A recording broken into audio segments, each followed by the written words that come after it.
Hello everyone and welcome to the One-Stop Co-op Shop. This is Colin and today Bairnt and I are going to do a playthrough of Descent Legends of the Dark. Bairnt and I have been playing this on our own. We're currently at chapter 6 or 7, having a blast. I had Bill Holmes paint those minis that you saw at the beginning. Yeah, they look fantastic, don't they? If you're interested in having Bill paint your minis, I'll put a link in the description below that you can contact him to get a quote. Both Bairnt and I are super excited to show you this game, so let's go ahead and hit that new campaign button. We'll call ourselves the One and then Stop Table. Yeah, I like that name. The One Stop Table Team. So we'll hit Embark. I think to start us off, we're going to start on Standard difficulty. That sounds good to me. Hit Confirm. And from here, we're ready to start. The Uthuk Ilan, Waikar, the Undying, and his army of the undead. The Dragon Lords.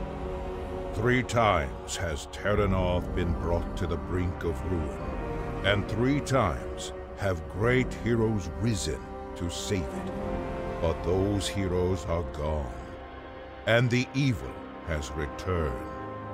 The first of Terranoth's 12 baronies has fallen to the Uthuk Ilan. The council dispatched a great army to meet the threat, sending the Uthuk scattering. But what was a single enemy became 10,000, as impossible to fight as smoke, but still as deadly as fire. Once again, darkness gathers. Uthuk stalk the wilds, the undead muster in the north, and another old enemy gathers its strength as the baronies falter. I have to say I'm quite impressed with that intro. I think it's pretty cool. Let's do a little bit of reading here and then we'll jump into the playthrough. A small caravan has made camp along the road through the hanging woods. One group of travelers sits apart from the rest. 4 figures stare into the flames of their campfire, each with their own thoughts. The fire crackles, the only sound in the summer night. We've nearly made it, Endris.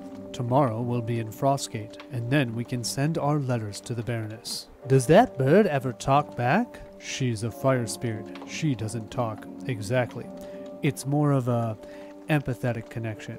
Why write to the Baroness Adelaide? Since the, accident that bonded me and Endris, well, we have to more or less wander and look for opportunities to learn more magic.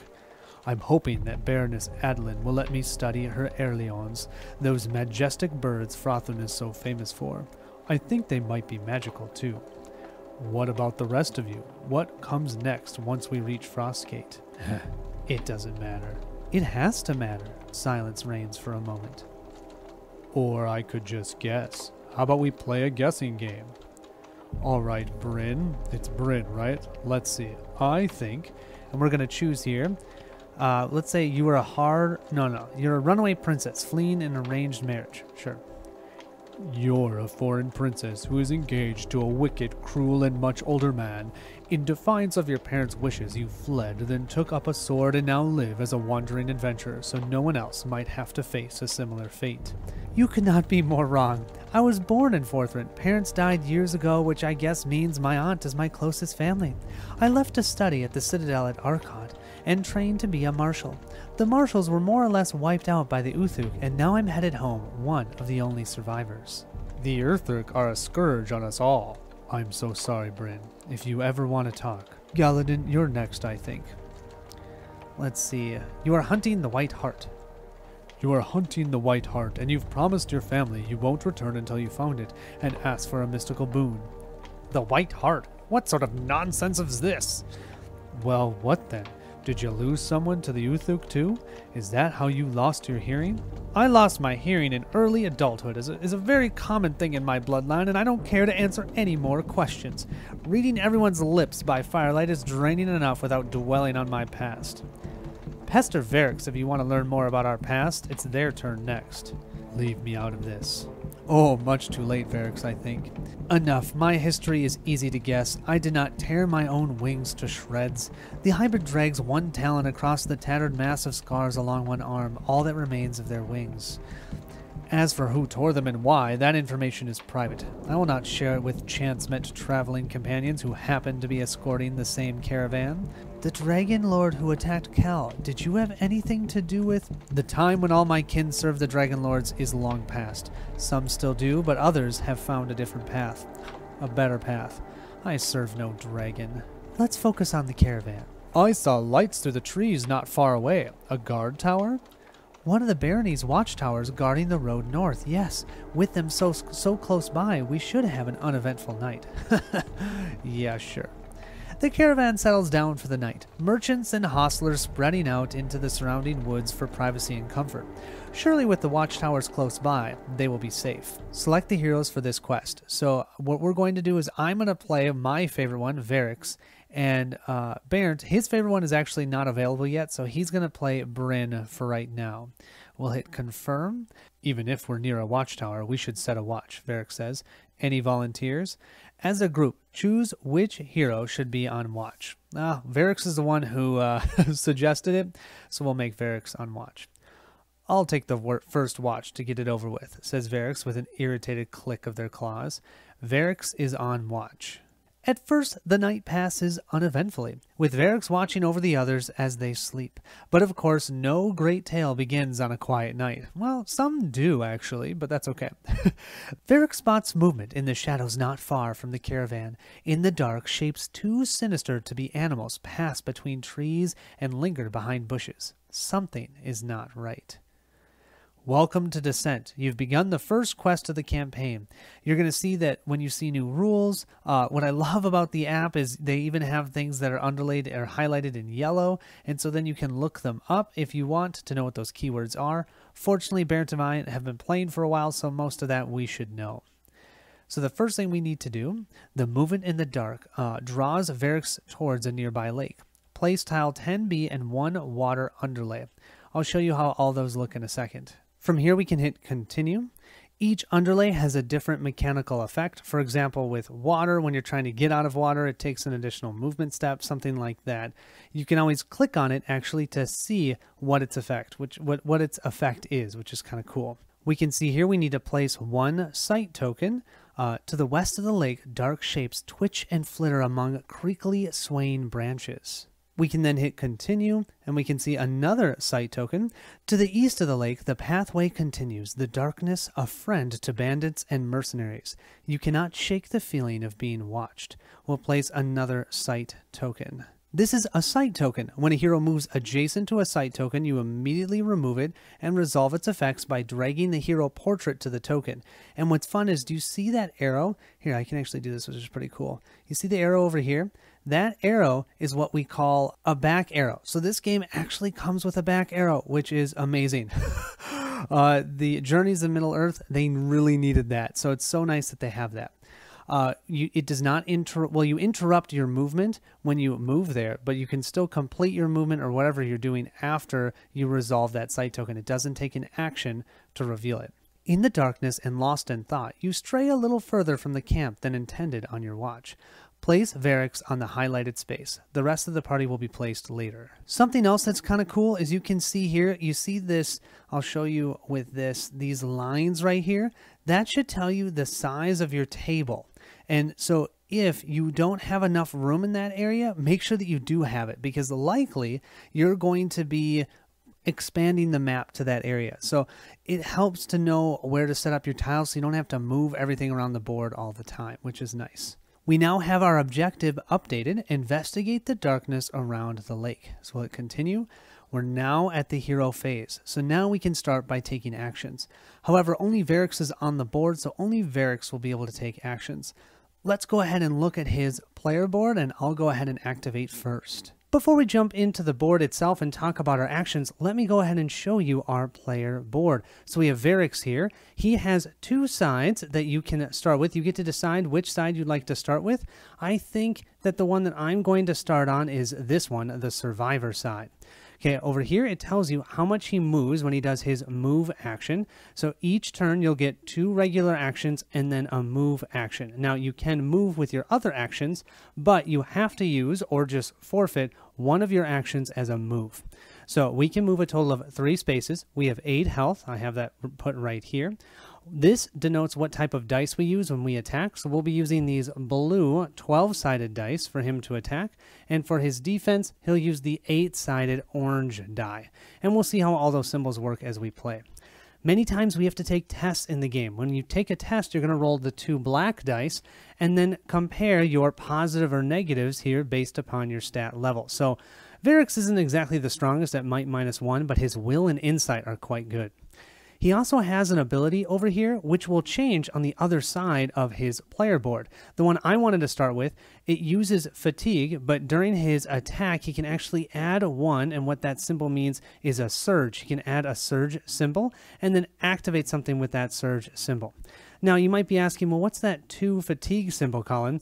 Well, this card has a 3 fatigue limit. That means we can put fatigue on here to activate that ability. So when we're attacking, we could drop 2 fatigue on here and then activate that ability. But once we do that, we can't then activate that ability a second time without getting rid of some of this fatigue. We also have a surge ability down here that simply says we can add 1 success, and any hero may discard 1 condition. And you'll see those on dice. And remember, when we're attacking, we're usually rolling the blue die. So likely we'll see 1 of those symbols on there. You can see there's surges on here, quite a lot of them actually. Varix also has a weapon that he can use for attacking. Now you're going to see there's actually 2 weapons here. When you play this on your own, you'll put it in a sleeve that's provided in the game, and it's going to be essentially 1 weapon that's dual-sided. But for us, for recording, I'm going to leave them unsleeved so that way there's not too much glare. So what you can see here on his spear, first thing to note is when you're setting up yours, make sure you don't accidentally set up the one that's got these 2 arrows down here. That means it's the upgraded version. It's not really going to matter because the app calculates the damage, but if you're assuming that you're going to kill something based upon the damage that's written on that actual weapon, it's not going to match what's in the app. So yeah, it's good to have this on the right side. This tells you the damage type that this weapon does. So this Riverwatch Spear does damage in a pierce form. You can see here it has a reach ability, which means he can attack actually 2 spaces away instead of just adjacent. It does 3 damage per success, and it has an ability, a surge ability, that during your attack add 2 successes and enfeeble the enemy. That's a type of status. We also have a limit of 2 fatigue on this card, so that means we can actually put fatigue on this card throughout the game for certain effects. However, the effect of Survivor that's on the actual player board of Varix, you can only put that fatigue on the card itself. So anything that says you can put fatigue on it for a specific ability, you have to put it on that card itself. Let's look at the flip side of the weapon. Here we have the Iron Thorn Warbelt. Now this is also a melee weapon, but no reach. We've got to get right up there and conk him on the head.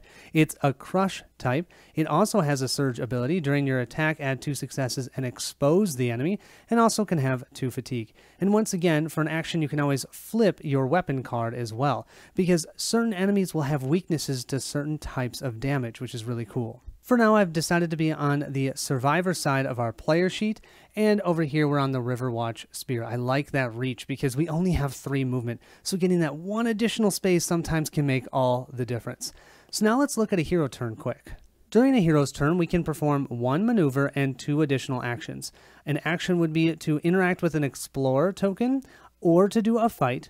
Maneuver is to simply gain movement. Ready is to flip a card, and there might be a unique action that there is on the board itself. But that's it. It's nice and simple. Part of the best part of the game. And then this shows us all the dice symbols and what they do and what we can use them for, and you'll see that while we play. And you saw that we can potentially enfeeble or expose the enemy. You can see the abilities there. One is minus 20% enemy attack damage, kind of cool, and that's all calculated by the app. And exposed is plus 20% hero attack damage. Now, all of these statuses are only there for 1 round, and then they go away. The only way that doesn't happen is you can see doomed. If ever you doom an enemy, they'll keep a status for the 2nd round. Here we have our map with our water lay. Let's take a look at Varix's mini. Bill certainly outdid himself. This guy looks amazing. I love how he even got the reflection of the gem on his tail. I don't know if it's hard to tell on camera, but it looks awesome. I love his mini. The only thing is his staff always seems to run into things. So if that happens during the playthrough, sorry about that. We'll go ahead and place Varix right on the board right here, and we can now activate. So I think the first thing we want to do is a maneuver so we can get over to one of these site tokens and see what's going on. Remember, a site token can interrupt your maneuver, as well as any other interaction that you do. You can do an interaction and continue moving right along. So we're going to move 1, 2. We still have one more movement, but with that, I have to stop, and I'm going to come over to the app. I'm going to grab my face of Varix, and I'm going to drag it right over to that token, and it's going to tell me what to do. Thick clouds roll in, blocking what little light the moon provided. But as your eyes adjust, the path becomes clear to you. A cry for help echoes in the darkness. Discard this site token. We'll then hit continue. And it looks like we've got more of the map. So we have 2 more water underlays. And what's nice is you can see it shows you right here and right here how you actually set up the actual underlays. So you're not trying to guess how the app wants you to put them there. So let's do that. We're also going to grab 5B and 11B. We've set up our tiles. Let's hit continue. Oh, we get to place a tree. Now, one of the fun parts about this game is almost all of the different terrain is interactable. You can interact with it and do certain things. So likely we could interact with that tree if we would like. Let's hit continue. Yeah, most terrain is interactable. That's what it's saying right here. You can click on it and see what you're able to do with it. What's nice compared to Journeys in Middle-earth, with Journeys in Middle-earth, sometimes it was hard to know if I clicked on it, would it accidentally think I'm doing an action? Here, you will only do an action if you drag the portrait of your character to the actual terrain type, which is really cool. I'm really glad they did that. So we'll hit continue. Oh, we have another site token that we'll place out on the board. So we can potentially find something else, maybe something else good like a treasure. Oh no, instead we're going to find a wolf. Let's go ahead and grab a wolf out. And here, just so you can see what Bill did with these wolves, I'll put it up on screen. They look awesome. I love what he did with them. They look fantastic on the board, and I'm excited to show you them in the game. We'll place the wolf on the board, and you can see they even have a little slot here to depict which type of wolf. So it's an orange wolf, so you can know which one it is on the app. You know, in Journeys in Middle-earth, they used flag tokens that were really annoying. This is so much better. I personally much prefer it. So we'll hit continue, and let's see. Oh no, there's another enemy. We're going to spawn an orange berserker as well. So let's grab one of those. Here we have the berserker in all his glory. This guy can be brutal. So let's place him out on the board. After we've placed our 2 enemies, I'm going to hit continue, but it is important to note that the moment you hit continue, where those minis are on the board disappear. So make sure you put them on the board before you hit the continue button, because otherwise you're going to lose where they were supposed to be. You can see here now we're under attack. A hero may perform a fight action against an enemy within range and line of sight. And we'll show all of that in a second. So let's hit continue. Oh, now guess what? All the remaining heroes get to be placed out on the board because they hear Varix fighting. So that means Bryn's coming out. Bryn looks pretty awesome with all of her gold armor. I love the shield and how it looks and the blue and gold together. Yeah, she looks awesome. Bryn would like to help Varix, so she's going to place herself right here. Now we can hit the continue button, and our new objective has been updated. We need to defeat the enemies. And it says here, during each hero phase, each hero takes a turn. We'll talk about how all this works. I actually already showed you guys your actions, and it tells you even where to go on the learn to play. It's really, really nice. So we'll hit continue, and we're ready to rock. Varix has one more maneuver point that he can use, so he's going to use one more to move here. Now, I know what the wolf's ability is, and it stinks.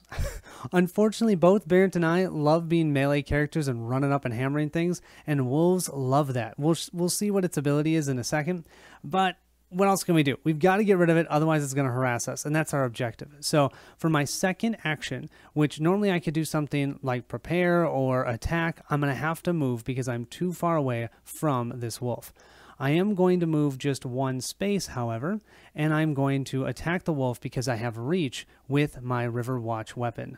In order for us to initiate our attack for our third action, I can go to this screen on the board, and this will actually show us the stats of the enemies. So we can see here the wolf has 24 health. It has a weakness to two different things. One is going to be an attack type, but we don't know what it is. And one's going to usually be some sort of elemental type, because as you level up in the campaign, your weapons will become elemental, and they'll have certain elements that maybe they're weak to as well. So what we'll do in order to attack it is we'll grab Varrix's symbol here, drag it to him, and then the app is going to ask us which weapon are we attacking with. Well, that would be the Riverwatch Spear. So we'll click that one. You can see here that the wolf also has an ability. That ability says Feral. After this attack, this enemy shifts one space towards you. Then if it's adjacent to you, you suffer 1 damage.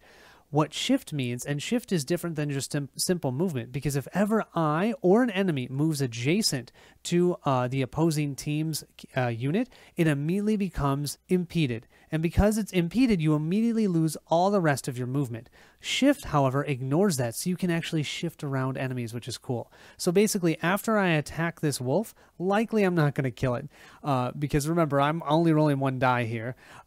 It's going to move adjacent to Varrix and then deal him 1 point of damage. We'll grab our blue die and give it a roll, and we have a surge.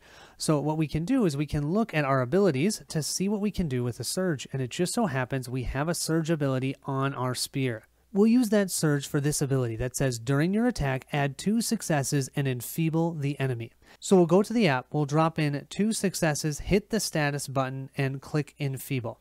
Then what we can do is hit confirm and see what happens. So we just dealt 5 damage. That means he was able to use 1 of his defense, and we dealt him 5 damage for the attack. We'll hit continue. It will now remind us of the enemy ability. After this attack, this enemy shifts 1 space towards you. Then if it's adjacent to you, you suffer 1 damage.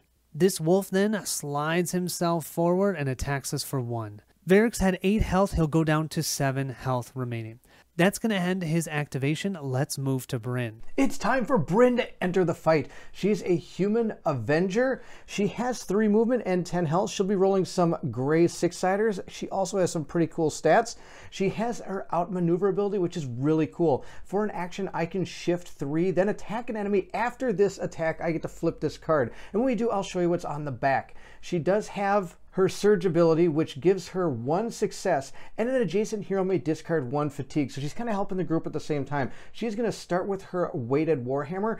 In her back pocket, she has a warden's blade that she might pull out at some point. During the attack, she's able to do 3 damage, and she'll be doing crush, and she's also got some other powers that maybe we'll use as we fight. With Bryn's speed, she's going to do her movement. She'll move 1, 2, 3.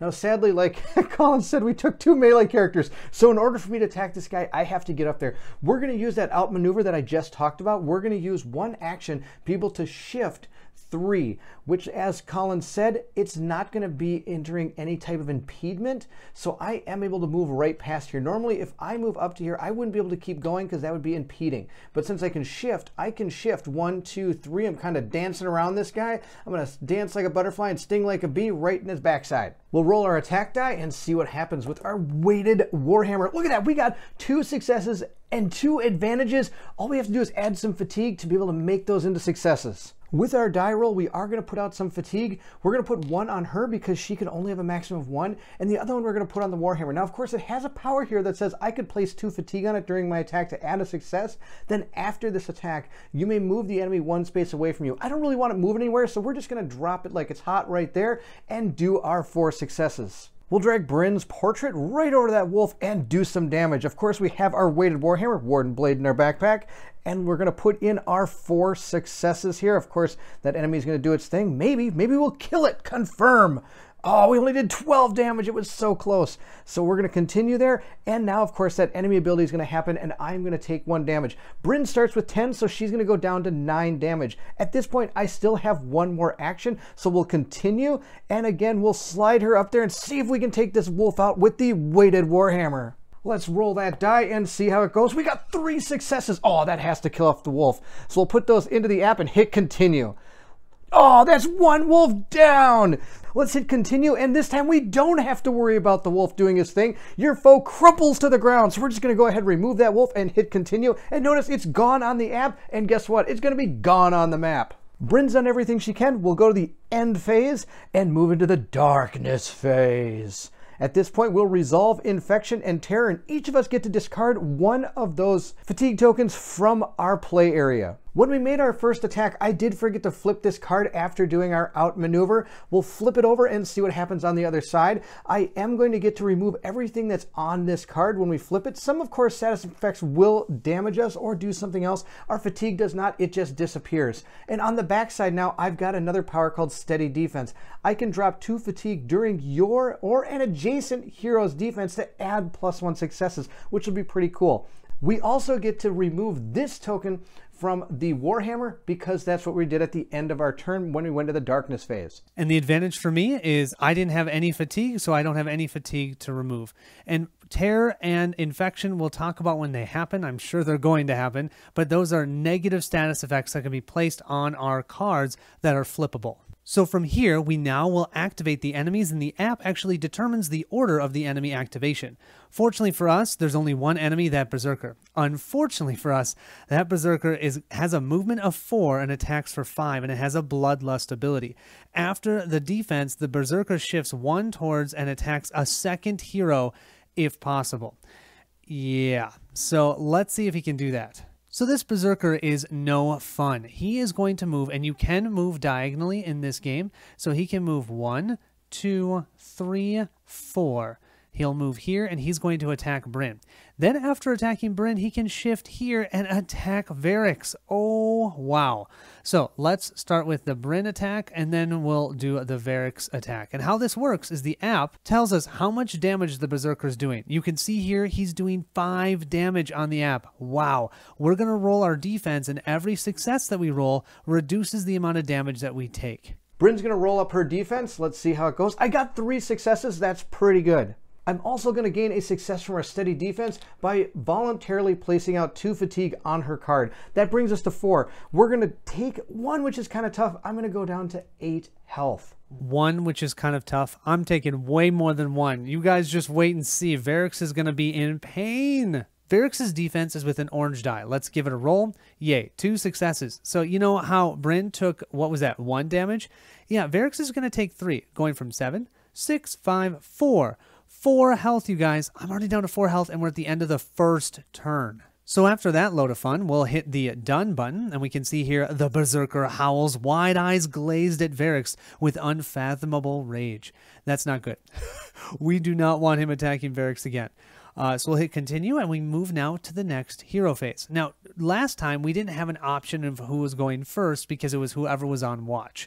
This time we can choose which hero we'd like to go first, but they have to take their full activation before the next hero goes.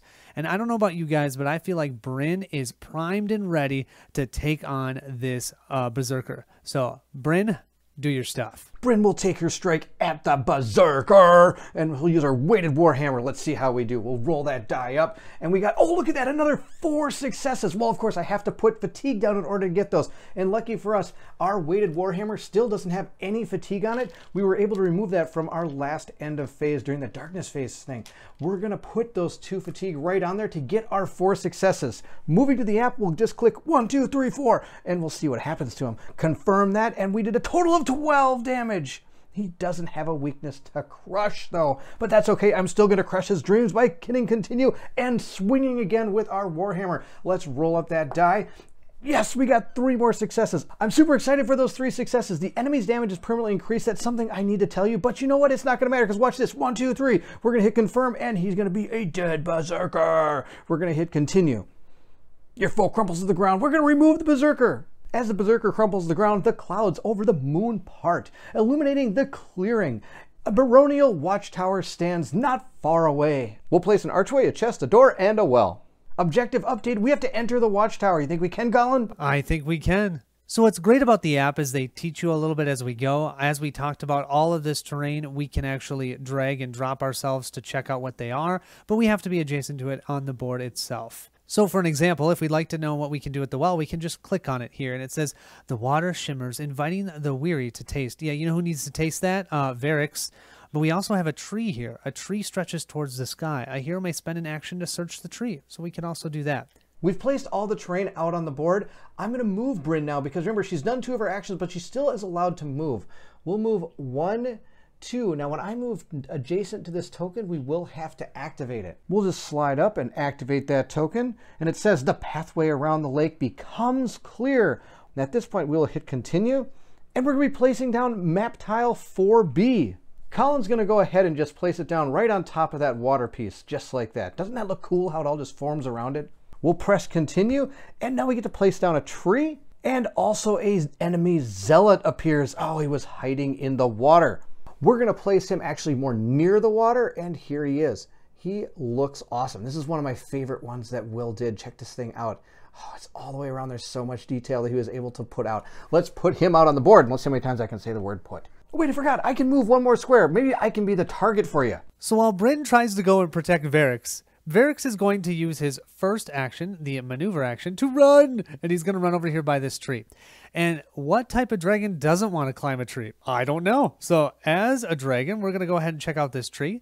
The tree has round green fruit on the lower branches, plants and mushrooms growing up its side, and a sturdy trunk you could climb.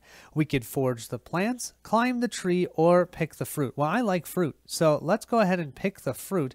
Let's see what happens. Oh, yes, I picked the right one. You pick one of the low-hanging fruits off the tree. As you bite into it, it has a sweet taste, a little tart at the end. You feel revived. So we're going to go from 4 health to 6. That feels so much better. So that was my second action because my first one was doing my maneuver. And I think for the third action, I'm going to go ahead and check out that tree again. Let's do this time foraging some of the plants. So we'll click that. And look at this. You forage on and around the trees looking for anything of interest. The following has been added to your inventory to use later. 5 minerals and 2 taros from some mirror moss. And you can see over here, we've got things that show you the stuff that we have. So we've got 2 taros now and 5 cloth, and we might be able to use that in Frostgate. So with that, I have now done 2 actions plus my move. So we are going to hit the end phase button. Don't attack me, don't attack me, don't attack me. All right, the first thing that we have, of course, is resolving our infection and terror, and each hero may discard fatigue. I still don't have any fatigue. For Bryn, Bryn has 2 on her Warhammer. Or is that what you're going to get rid of? 1 from there? Colin, you're right. I'm going to remove one of these from my weighted Warhammer. That means you have 1 left on there. Great. And then we'll hit the continue button here. And this is attacking Bryn. Yes. Take it, Bryn. So we have here, after rolling dice, if the target did not roll a surge, they infect their hero card. Ooh, let's talk about what infection does. So infection, you have a token that's placed onto your board. This is what it looks like. It's green and small. And you place that onto one of the flippable cards that you have. And when time passes, which is when you go to the end phase, you actually suffer a damage for each infected card that you have. However, just like Bairnt was saying, if you can flip your card, you'll remove all of those status effects, so then that way the infection won't matter. But right now, this zealot can attack. It can move a total of 3 movement, attack at a range of 3, and it's going to attack for 4.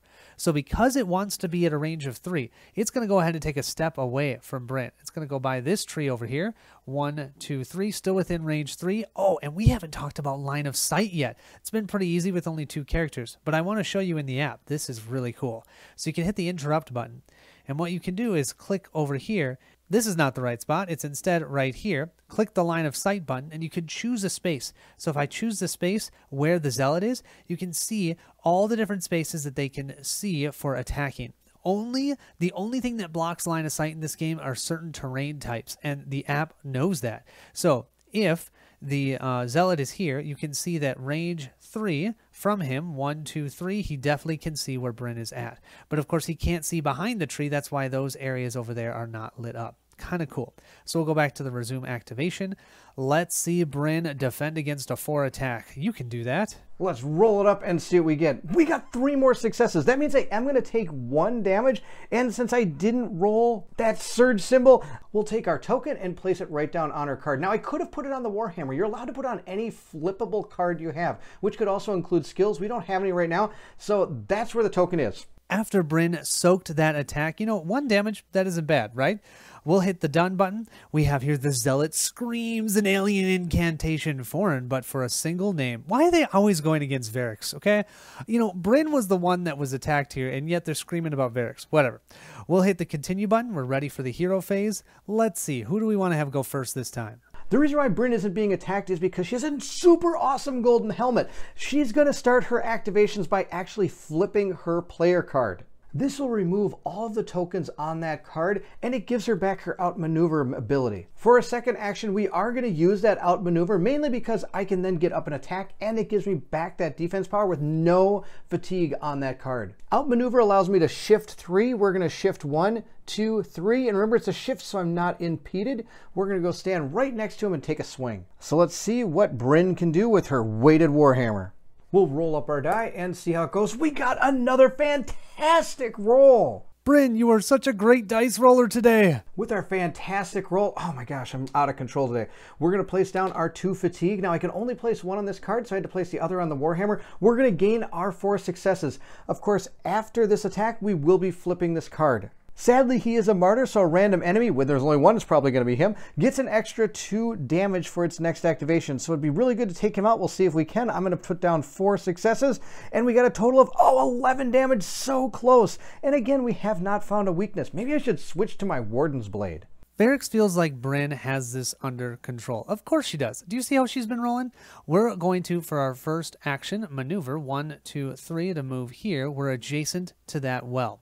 So then on the app, we'll grab our portrait, go to the well, and let's see. The water below are still in clear. We can either toss a coin, which actually we can't because we don't have any money. We can drink, or we can summon healing. Ooh. Both Bryn and Varix are damaged, so let's do summon healing. Let's see what happens. Casting your pain into the waters, you pull new life from the ancient well. Test insight. You and another hero within 3 spaces of you both heal equal to your successes. Well, that would have been real nice, but unfortunately, Bryn is not within 3 spaces of me, so it's just going to be Varix. Varix currently has +1 to his insight, so he's automatically going to heal by 1. Let's see how much more. Oh my gosh, 2, 3, 4. And actually, that we could use for another success for 5 and have someone discard a condition.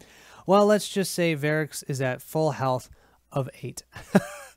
Sorry, Bryn. So after doing that, my third and final action is going to be run. Bryn is going to be able to take the hit, for sure. We're going to move 1, 2, 3, moving ourselves as close as possible to that chest and as far away as possible from that blasted acolyte. Or I should call it a zealot, because that's its name. So after that, we'll hit the end phase button. Let's see what happens. I think we all know. Yeah, first thing is we can remove fatigue. I'm going to take a fatigue off my weighted Warhammer. I still don't have any fatigue. Apparently, I don't get tired, but I'm a dragon. That kind of makes sense. We don't have any infections or terror. We'll hit the continue button. Oh, the zealot completes the incantation as a dark shadow descends on Varix. Varix needs to test will 7. So Varix's will, though, is +2. That means I only need 5 successes to do this. Come on, come on. 5 successes. We'll roll these up. Oh my gosh, 1, 2, 3, 4. 4 successes is not going to be enough. So 4 + 2 is 6. We are going to fail. The shadow passes into Varix, ripping at their flesh and mind. Varix terrifies their hero card and suffers 1 fatigue on each of their skills. Well, I don't have any of those. But I will terrify, and what terrify does, that one says when time passes, you have to suffer 1 fatigue on each terrified card. And with this game, if ever you need to take fatigue and you can't in a certain spot, you take damage instead. So this is what the terror token looks like. I'll put that on top of Varix's card. With that, we'll hit continue. The zealot screams a final incantation as their flesh glows red and bands of light issue from their wounds. Oh boy, that doesn't sound good, but that means no one took any damage. Wow, we'll take that. I mean, I guess I was terrified a little bit, but I'm okay with that. So definitely, Bryn, finish off this zealot, please. Bryn is in a perfect position to take out that zealot. So we're not going to flip our cards. We're not going to do anything. We're just going to swing that hammer. We'll tap the picture of the zealot. We'll swing Bryn right up there, and she's going to swing her hammer of justice and see how it goes here. It's going to go, oh, I only got 2. Oh, that's not a 2. That's a success and also a surge. And if we read her card, it says, add 1 success and an adjacent hero may discard 1 fatigue. Well, since you weren't close enough to heal me, you don't get close enough to get any fatigue removed, but you don't have any, so I guess it's a mute point. Wait, what's fatigue? I don't think I've taken any yet. We'll place those 2 successes right there, and maybe it's enough, but I don't think it's going to be so close. Only 1 left. All right, let's swing that Hammer of Justice again after we hit our continue and slide ourselves back up with our Hammer of Justice. Yes, it's not a Hammer of Justice, but it's awesome to say. And again, we hit the same roll, but that will give us our 2 successes and no fatigue removed from Varix, but he doesn't have any. We'll give our 2 successes, hit confirm, and that's a dead zealot. We'll hit continue and pull him off the map as he crumples to the ground. I didn't use my maneuver last time, and I'm really not going to use it this time. I'm just going to actually move 1 space right there. I really want to check out the tree. If he found some fruit, maybe I can find some fruit. While Bryn's busy with dealing with all the things that are important in this game, you know what I'm going to go for? A chest. We'll use our first maneuver to maneuver ourselves. You know what? We can do that right here, just in case. And that was my maneuver action. Then what I'm going to do for my first action is I am going to drag in the app my portrait over to that chest. We have to test our will. The chest lid bears a ghostly sigil, filling you with supernatural dread. Overcoming this magical ward requires a stalwart spirit. Well, my will is +2, so this actually was a good choice. Let's see what we get with our dice. That was not that great. That is 1, 2, 3. We get the surge as a success for 4. We also have the 2 successes from our card itself, so that puts us up to 6. We'll hit continue. Yeah, you're close to opening the chest, but there's still some effort that's required. So we'll hit continue. We'll use our final action to do the same thing. We'll pick up our dice then and give them a roll. 1, 2, 3. I'm just going to use that as 4 successes, adding 2 more because of our will, so that's 6 more. That better be enough. Oh yeah, we've got leather, we've got metal, minerals, and we have a mammoth stock recipe. This is cool. So this is a recipe that if we had the right items, you can see here, we can actually craft it, and it would help one of our heroes' specific weapons. After that, we'll hit continue. I'm done. I'm all done. So that'll end my turn. We'll hit the end phase button. We can see here we have to resolve infection and tear. Well, I have an tear here, and because of tear, I have to generate 1 fatigue. That's what fatigue is like. But then guess what? Each hero may discard 1 fatigue. Let's each of us discard 1 fatigue. I'll take that. I'm pretty sure I can do that because you resolve the tear first, and then you discard 1 fatigue. I'm going to go with it. After that, we'll hit the continue button. No new enemies, so we can start off again. Bryn, let's see you climb that tree. Do you see what Bryn's wearing? Not climbing a tree. But I am going to go ahead and check it out. We'll see what it says here. I can pick fruit, forage the plants, or climb the... Yep, that's that climb the tree again. Ain't going to happen. We're going to pick the fruit. That's going to heal me too, just like it did for Colin. So we're going to go from 7 to 9 health. At this point, we're going to use our second action to forage the plants. And you forage around the tree looking for anything of interest. And look at this. We found the following items that are added to our inventory. 10 minerals and 5 herbs from Mirror Moss. With my maneuver, I'm going to move 1, 2, 3, getting close to that door. Varix is next to go. I think the first thing we're going to do is flip our card. You can see here we have Respite as our new ability. It states that we can drop 2 fatigue on this card during your turn. You or an adjacent hero heals 2 health. So I could do that for Bryn at some point, if I want. We'll see. Varix's next action, let's go ahead and check out that door, shall we? Oh, we have to test our will. The stench of death and stale blood overwhelms you. There is something foul beyond this door. Varix stands firm against the stench as they push their way in. Test will 5. Well, what's great is I already have a will of 2, so I only need 3 more successes.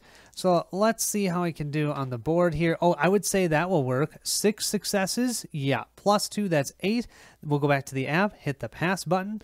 The door gives way to your efforts. Remove this door. Let's do that. Oh, we're going to find a new part of the map. And you know what's awesome? Do you guys see this? If I can get it, I'll show it to you guys here. It has pillars. We're going to go upstairs. I love it. So we've set up the map. We'll hit continue. Oh, more stairs. We need to place 2 doors and 1 staircase. We'll go ahead and hit continue again. Oh, and we have to place a large, heavy gate on top. Let's hit continue. Oh, yeah, why not? Let's spawn a bandit as well. We'll hit continue here.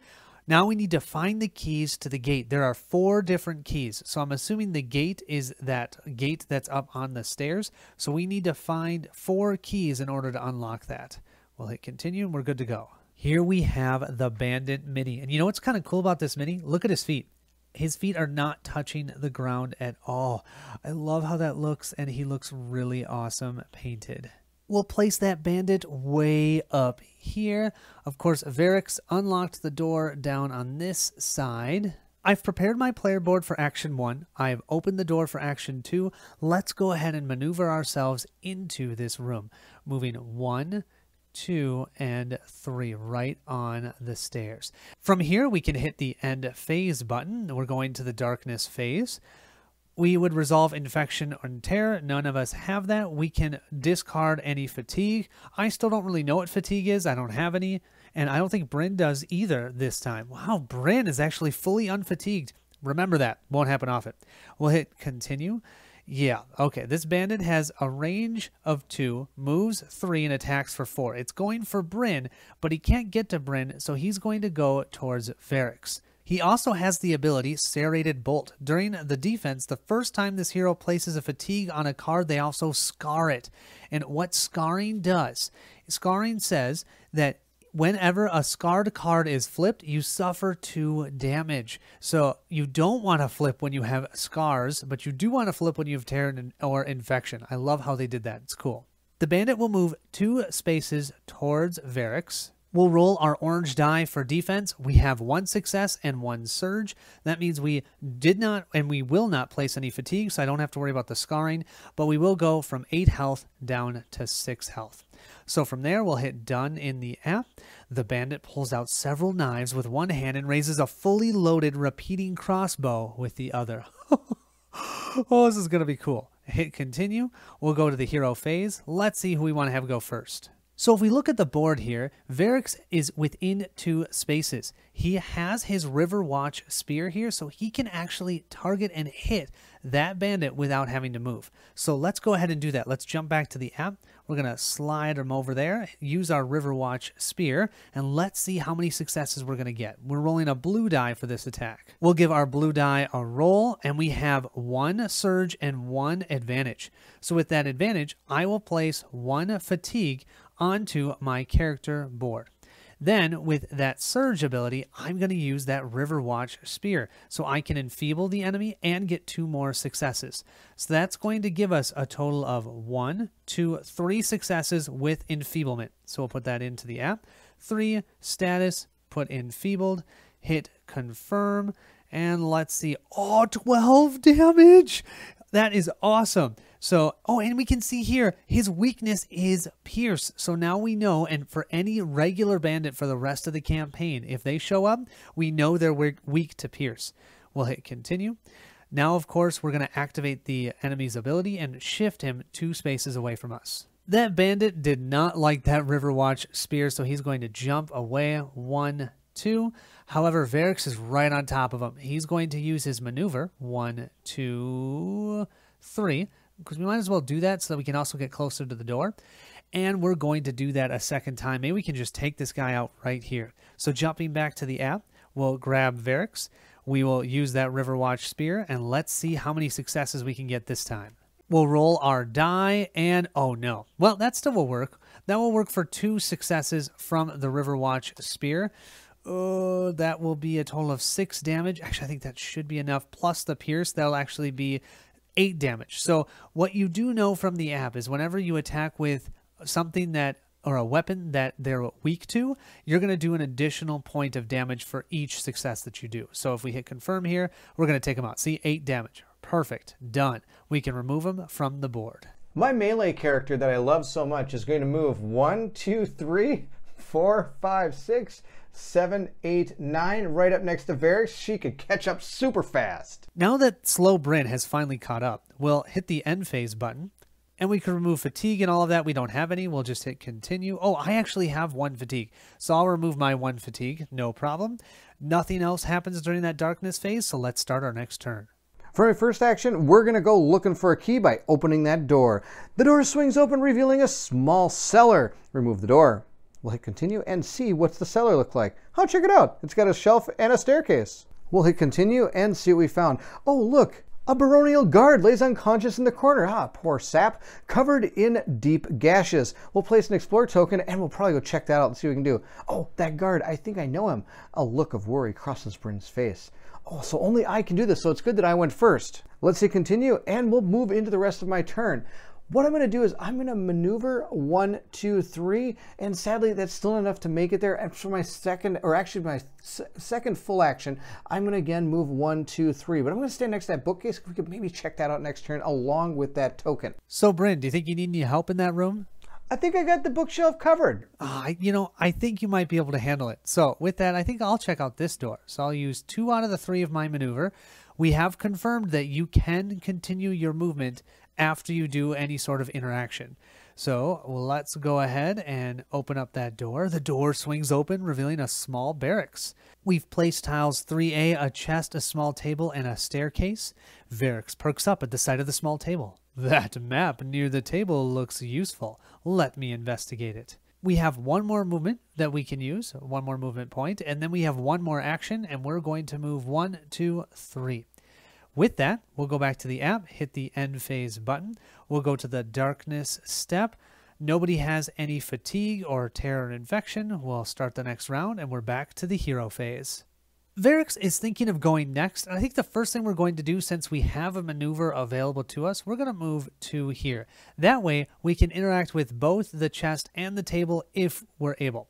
So let's do the table first. We'll go to the app, drag ourselves over here. Ooh, we've got some text. On the table, you find a letter from Baroness Adeline and a corresponding map on the wall. Be on the lookout for increased Uthuk activity. There are rumors that a powerful blood witch named Nekral is performing strange rituals in the forest of Frothrin. I fear what she may be attempting to do. Any Uthuk sightings should be reported to me at once. I've asked our apothecaries to pass along the recipes for our vigor potion. I recommend having a ready supply. Glancing at the map on the wall, it seems covered in marks of attacks, with a circle around a small part of the woods nearby. Seeing them all together, the Uthuk forces have grown bold indeed. Oh, we have found the following has been added to your inventory to be used later, a vigor potion recipe. Nice. Can it continue? You've just found a consumable recipe. Recipes can be crafted in Frostgate using crafting materials. We'll see all of that when we do the town phase. We'll hit continue. Underneath the stack of papers, you find a small key. That's our first one. Let's hit continue. Awesome. We need to find 3 more. The urgency of Baroness Adeline's letter sticks with you. Perhaps a partnership with the Baroness could help you. These are Varix's virtues. Virtues have an effect on your hero's fate and journey. These may carry forward both narrative and mechanical implications later in the campaign. You can learn more about the virtues in the in-app rules reference on page 29. We're going to choose. We can either have Baroness help us break the Dragon Lord's hold on your kin, or build a new safe haven for your fellow hybrids. I do feel like he's a little bit of a healer, so I'd say he's more about vision instead of rebellion, so I'll pick vision. Our final action then, we'll check out that awesome looking chest. We need to test our agility. Yeah, our agility, we're at a +0, so it's going to be whatever we roll. Let's see what we get. Likely we need 7 or 8 successes. That's kind of what we've been seeing. How about 4? Yeah, let's do 4 in the app. That's definitely not going to be enough. So we'll have to check that out again next time. Varix has completed his turn. We are standing next to that bookcase, and we have this fallen soldier we have to look at. I think we're going to check out the soldier first, so let's drag that in the app and see what it says. From your belt, you pull out a small water skin and lift it to the guard's head to drink. The wetness on his lips revives him. He squints slightly at you. It can't be Lady Bryn? I remember you as a wee child, you and Lady Catherine playing together.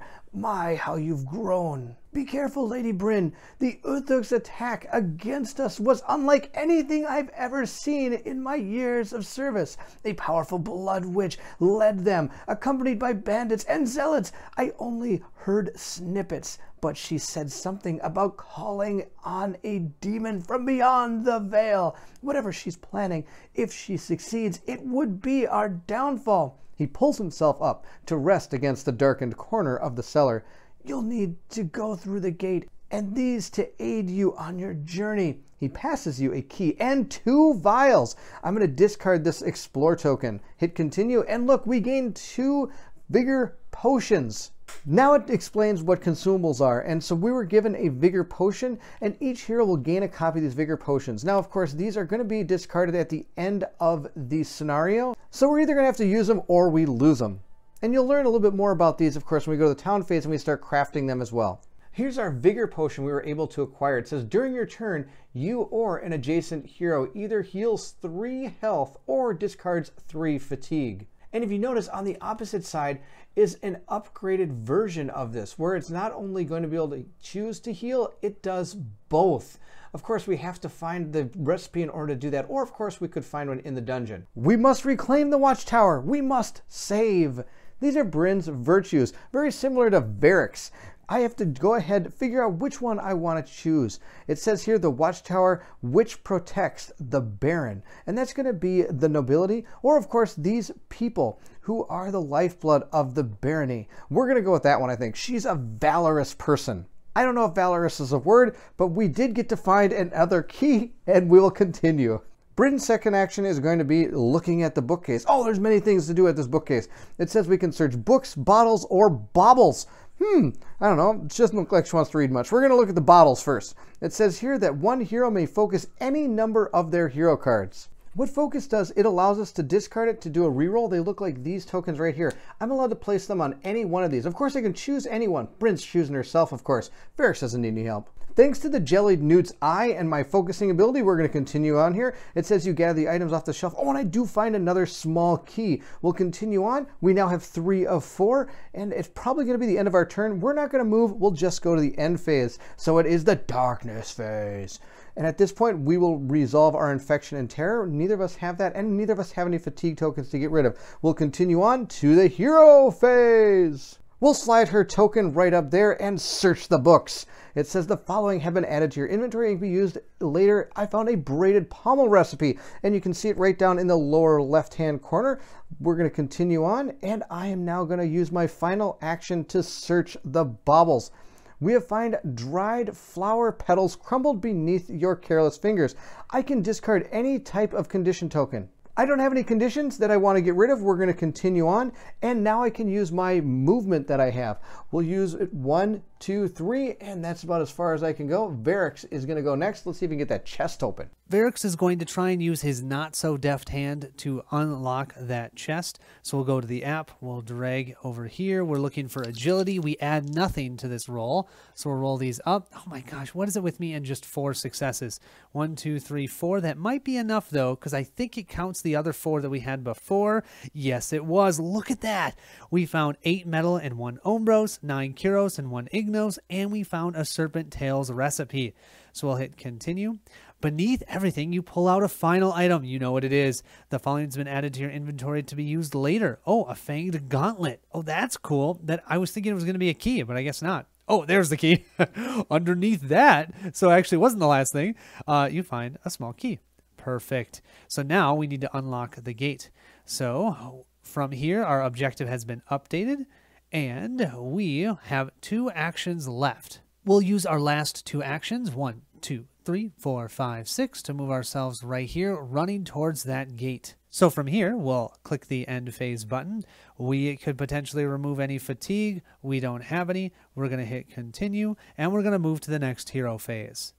We're going to start with Bryn. Bryn is going to use her maneuver, 1, 2, 3. And since we need to get to that gate, she's going to use an action to move, 1, 2, 3. And for her third and final action, I'm going to flip my hero card, which will make me lose my reroll token, but I want to get my outmaneuver ready. So with her hero card flipped, that is the end of Bryn's turn. Varric will go next. He's going to spend 1, 2, 3 to move here. And you know what? For action 2, I'm also going to do the same thing that Bairnt did. I'm going to flip my player board because I like this side for additional damage. And then for my final action, let's open up that door. So we'll go to the app. We'll drag our portrait over there, and we have sliding the 4 keys into their respective locks. You hear a soft click. The gate swings open easily. We'll remove that gate, and guess what we're going to find? A whole other room! Place tiles 17A and 4 pillars. Then from there, we're going to place 1 large table, And we found 2 shaking villagers that are chained to either side of the parperet. Place 2 explore tokens. Then we're going to place a berserker. We'll then hit continue on the app. Oh, we get to place another berserker. We have 2 berserkers in this room. This is not going to be good. Varix could be in some trouble. We'll then hit the continue button. The Uthuk stands near the shaking villagers, one looking out on the horizon as though waiting for a signal. Objective updated, save the 2 villagers. So what's going to happen here is Varix is going to stand here looking menacingly and end his turn. Now, I should have not flipped my character board, but it is what it is. So that's going to end this turn, or end this round. We're going to hit the end phase button, and I think pain is going to ensue. Both of us don't have any fatigue to get rid of, so we'll just hit continue. Okay, yes, the orange berserker is going to move 4 spaces. After this defense, the berserker is going to shift 1 towards and attack a second hero if possible. Yeah, that can happen, so let's do it.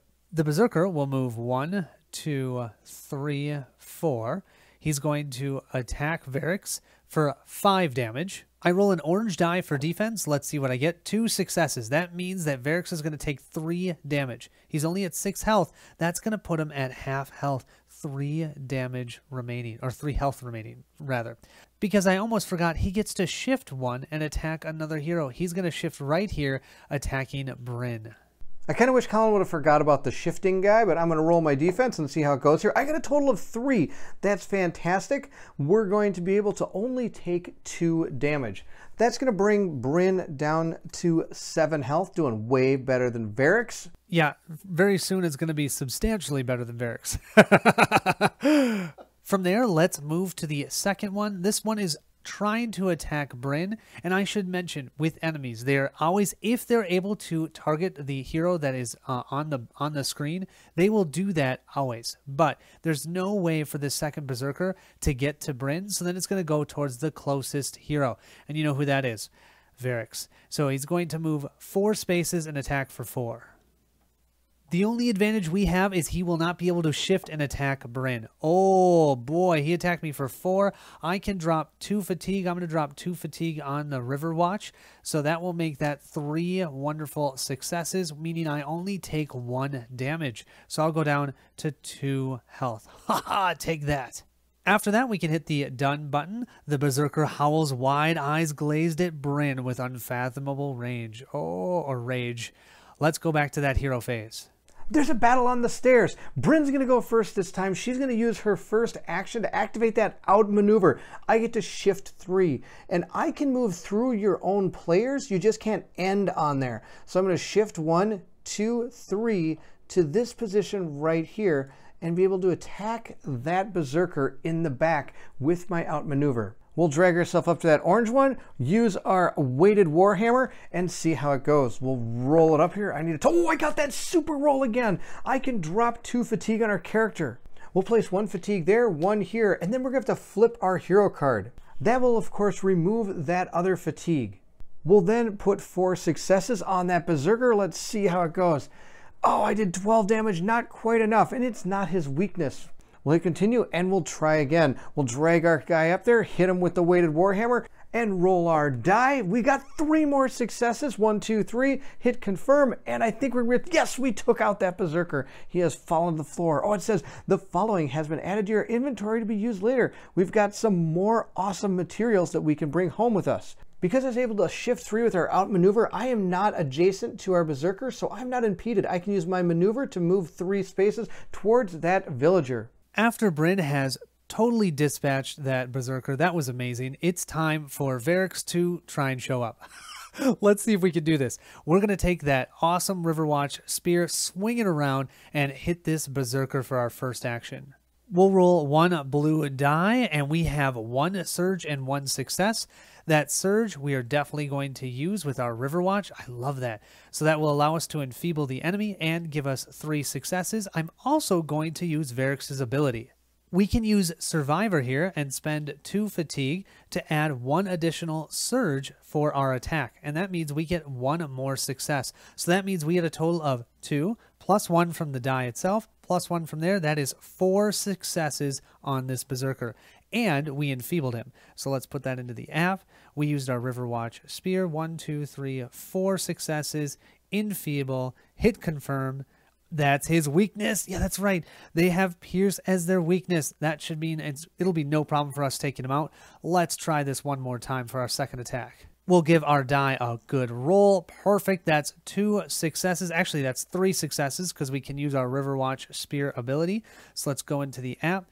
We'll go here. 1, 2, 3. We've already enfeebled him. We can enfeeble him again with 3 successes. 12 damage, you guys.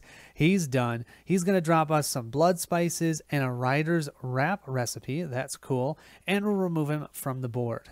After that, we still have our maneuver. We can see Bryn here is trying to help this villager, so let's move ourselves 1, 2, 3 towards this villager. But I do want to mention, we can also check out that table.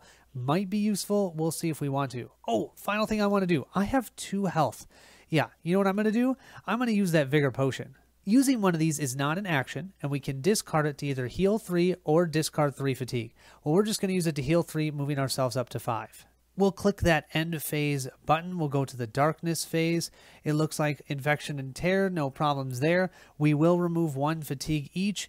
I have 1 on Varix and Bryn has 1 on herself. We're going to remove both of those. And then from there, we can hit continue. No new enemies spawn. Perfect.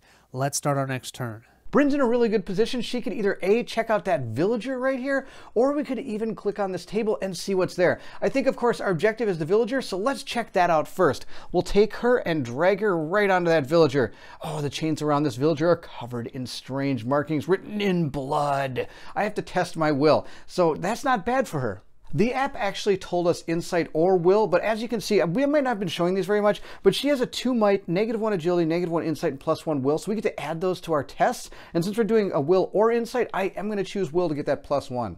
Let's roll it up and see how we do. We got a total of 1, 2, 3, 4, 5, and we get that extra 1, so that's 6. Let's put those in the app and see what happens. The chains hold firm. Arg, shiver me timbers, we have to do it again. So we're going to do our will test yet again and see how we do. Roll it up. I have a feeling we'll do pretty good this time. I got 1, 2, 3, 4, and then we also get an extra 1 for that symbol, and we get +1 for our will. We get 6 again.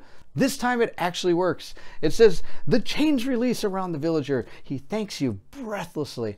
When they came for us so boldly, kidnapping us both in the middle of the day, I thought we were done for.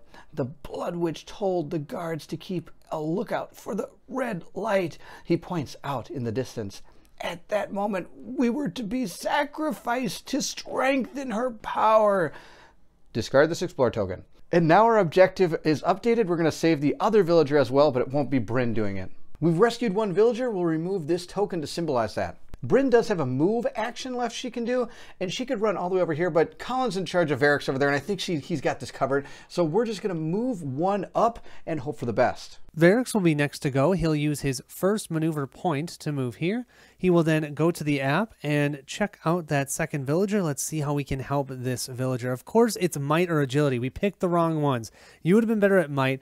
I would have been better at will.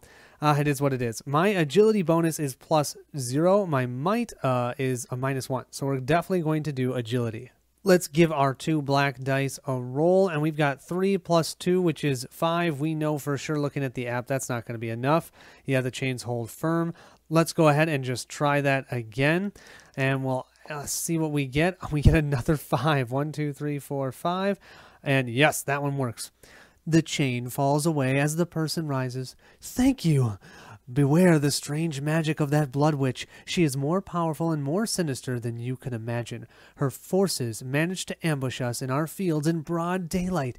They grow bold and dangerous. We'll discard this exploration token.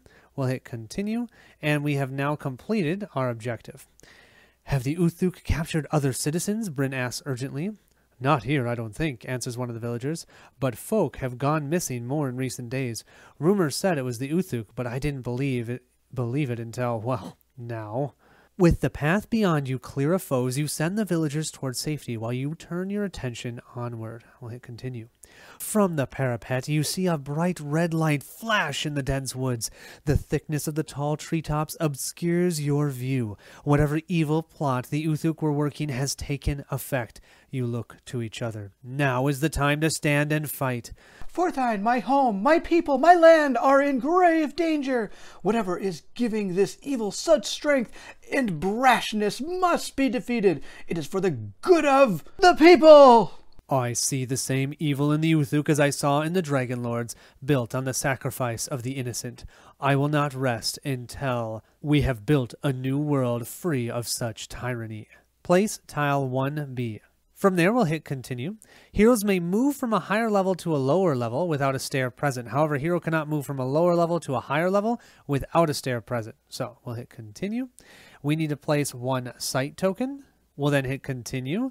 Our objective that is updated, investigate the source of the red light in the woods. We'll hit continue. And I have 1 movement left, so let's go down and investigate that, shall we? We've saved this villager. Let's remove him from the board. Now, I still have 2 movement left because I did 1 maneuver point here. I interacted twice. I should be able to do 2 more maneuver points. And so because of that, I can go 1 and then 2 and come right down to here. And since I am now adjacent to that site token, jumping to the app, I will go ahead and reveal it. As you approach, the red light grows brighter and brighter. Discard this site token. We need to place 18B. We'll hit continue. We need to place a tree, a barricade, a cauldron, a chest, and a lectern. We'll hit continue, and we have a shimmery red surface fills the opening of an archway. Place 1 archway. We'll then hit continue. Oh no, a blood witch stands at the lectern, a twisted smile plastered across her face. You're too late, she cackles. Here, where the veil is thin, I have gained the knowledge I seek. Soon Frothrin and the rest of the baronies will bow before me in the blood coven.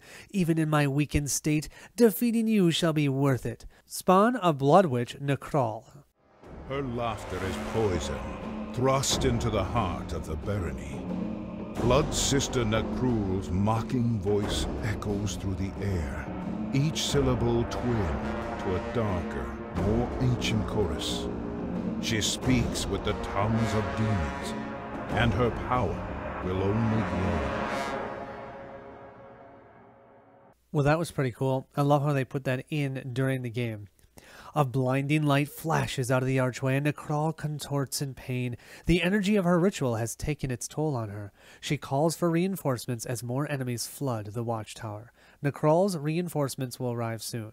Hit continue. All we have to do, our final objective, is to defeat her. Here's our blood witch standing on top of some rocks. Looks pretty sweet. We're going to put it right down here. We've got everything else placed. She's sitting there with her cackling, hoogling, bubbling cauldron here and her lectern. We have a new piece of terrain here looking on the app. This is what we call a barricade. When a hero attacks an enemy that's adjacent to this, you can actually add 1 success. But also when an enemy attacks a hero that's adjacent to that, the enemy adds 1 hit. So you don't want to be next to the barricade when you're getting attacked, but if you can get an enemy next to it, it's nice. It gives you an additional success, which if you think about it, could be 3, 2, or 3 damage. You can also destroy the barricade as well if you want. Unfortunately, that's going to end our activation. Oh, I wanted to show you her stats. She has up to 3 defense and 65 health. Looking here, she can be any of the status effects, though. She has a price to pay effect as well. During your attack, you're going to have to either subtract 1 success, or each hero within 3 spaces of this enemy scars a card. All right, with that, unfortunately, we're going to have to hit the end phase button. Let's see what happens. The darkness phase. Okay, first thing we can do is discard 1 fatigue. I'm going to discard 1 from my player board. That's the only one that I have there, so it's all set and ready to go. Bryn, totally set. No fatigue. We will hit continue. Well, Necral can move 1 space and can attack at a range of 4. So let's see if she can even get into range of anyone. Necral will move that 1 space, but if you look at how many spaces she has left to fire, 1, 2, 3, 4, she can't reach Varix, so that's just going to end her activation. We'll jump back to the app, hit the done button. A massive fireball shoots out of the shimmering red surface. It explodes with a blast powerful enough to knock you off your feet. Each hero on or adjacent to a highlighted space flips 1 card with a scar on it. Oh, that's cool. No one is adjacent to that space. So what we'll do is we'll just hit the continue button, and we're going to have some new enemies. We're going to spawn a bandit and a fae. Oh, you haven't seen a fae yet. I think Bill did great on the fae. Let's look at one quick. Here we have the fae mini. Oh my goodness, it looks awesome. I love the little eyes in their hands. Oh, Bill did such a great job on this one. And they're in this little portal. Yeah, it's awesome. The fae will be placed right here, and the bandit will be placed right here. Okay, with that, we'll hit the continue button. Necral's reinforcements will continue to arrive until she's defeated. Yes, we're just going to keep having more and more enemies show up. Around the Blood Witch, Necral, a red toxic mist rises from the ground as they weave a curse into the air. Each hero within 3 spaces of the Blood Witch suffers 1 fatigue. We don't have to worry about that. We're too far away. All right, heroes phase. So let's see what we want to do. We're going to have Varix start off, and he's going to start with his maneuver. 1, 2, 3. Now, he's looking at that Blood Witch eye to eye, and you know what he's going to do? Open a chest, because why not? We'll go to the app. We'll drag his portrait to the chest. An ingenious mechanical puzzle secures the lid of this chest. A shrewd mind could determine the right combination to open it. Test insight. Nice. We have a +1 on that. Let's give our dice a roll, and we have 1, 2, 3, 4, 5. I'm going to place 2 fatigue on our card to make those 2 successes. So 3, 4, 5, 6, 7, +1 is 8 because of our +1 for insight. We'll hit continue. Yes! The following has been added to your inventory to be used later. A bunch of things and a ringing haft recipe. So let's see, who's that for? Oh, that's going to be for him too. He could potentially use that and get a 20% chance of having another enemy suffer damage equal to the successes that you roll. Cool. We'll remove the chest from the board, and then I think for my final action, I might just do the prepare and flip my card. With flipping my card, I'll remove that 2 fatigue, and I will go to the side that allows us for potential healing, which might be good considering I only have 5 health. All right, Bryn, it's now up to you. Like any good soldier, we're going to get ready for battle. We're going to use our maneuver to go 1, 2, 3, and then we're going to flip our card. Flipping the card will give us the ability to get our outmaneuver back, which is what I really want. With my final action, I'm going to sit right there. I think Varix is going to be just fine where he is. Unfortunately, we did not attack Necral this round, but that's okay. We're getting ourselves in position. We'll hit that end phase button. Let's see what happens. Oh, we can all remove 1 fatigue. Bryn doesn't have any. I have 2 on my Riverwatch, so I'm going to discard 1 on my Riverwatch spear. After that, we will hit continue. Oh, we have the Fae activating first. They are considered flying, so normally there'd be terrain that could be in the way. They don't have to worry about that. They ignore all of it. They cannot be impeded. They can move a total of 4 in a range of 3 looking for Bryn. The Fae will move 4 spaces, 1, 2, 3, 4, and nothing is going to be in range. So we'll just hit the done button. Then we have the bandit moving 3, attacking at a range of 2. He's not going to be able to attack anything either.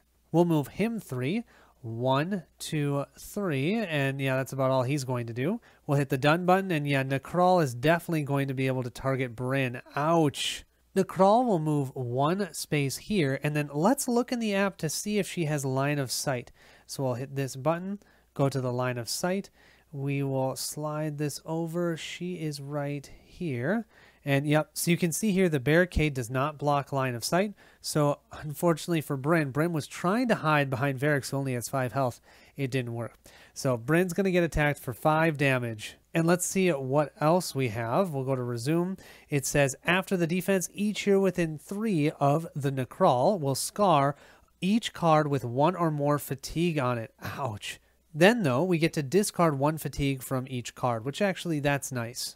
Her max range is 4. We're actually going to move her back 1 space. Now she's at her maximum range where she wants to be. Let's roll our defense dice and hopefully block some stuff. We blocked 3. That's pretty good. So I'm going to take 2 damage, bringing our life total down to 5. After this attack, I have to scar my Riverwatch card here, but then I get to remove this fatigue. But now, if I flip this to, which we haven't even seen this whole game, the Warbell, but if I do flip it to the Warbell, I'll take 2 damage when I do that. So that's what scarring does. We'll hit the done button here. Let's see. Oh, great. Something shoots out of the archway and into the sky, exploding and covering each hero in sizzling acid. Each hero infects 1 card. gross. I think I'm going to infect my main card. What are you going to do, Bryn? I'm going to infect my main card as well, because if I use that outmaneuver, I get to flip it. Oh, and you get to flip it for free. Nice. We'll hit the continue button, and we're going to have to spawn another bandit. We know what those look like, in the same spot as the other ones was spawning, and I think we're going to keep seeing enemies showing up until we take out Necrawl. So yeah, I think we're going to have to start focusing on her. Twisting their arms together, the Fae creates a strange effigy with their hands. Yeah, you know, that's not good. We do not want to get close to that Fae. All right, now we're going to the hero phase, and I think it's time for Bairnt and Bryn to do some stuff. With Bryn's first action, she is going to use that outmaneuver that we were so lucky to get. We're going to shift 3. 1, 2, 3 right next to her over here. Then we're going to roll for an attack. We'll click on our enemies and select Necrawl. We'll hit her with that weighted warhammer, and hopefully it's going to be her weakness. She only has 1. Let's roll it up and see how we do. We got 2 successes. That's pretty terrible. I'm going to use my free reroll here, my focus token, and see what we get.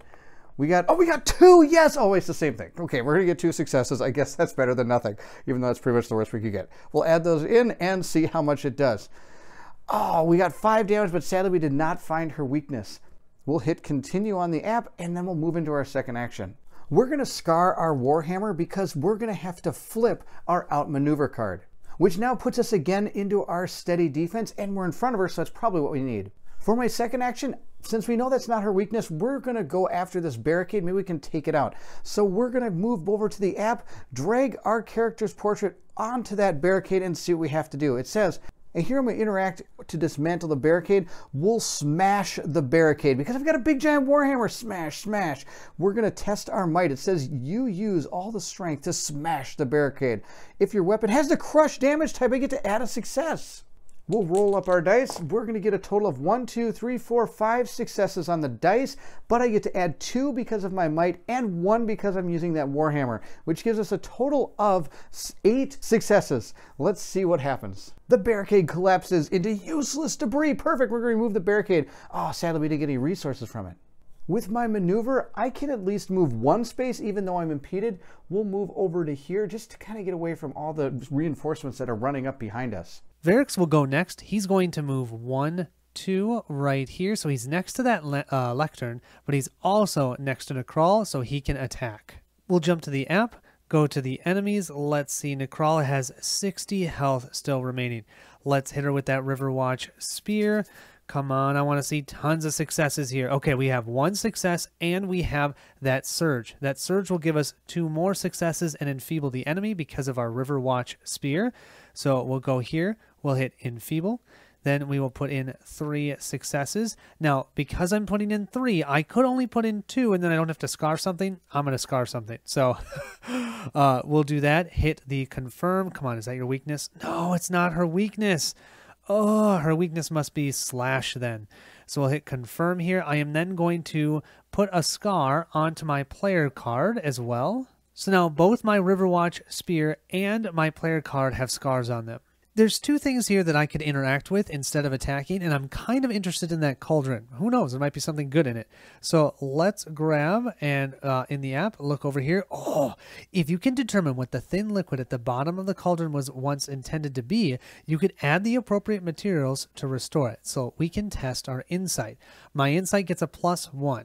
We already have 1 success. Let's give these a roll. Okay, that's going to be 1, 2, 3, 4. Oh, and I have some fun here.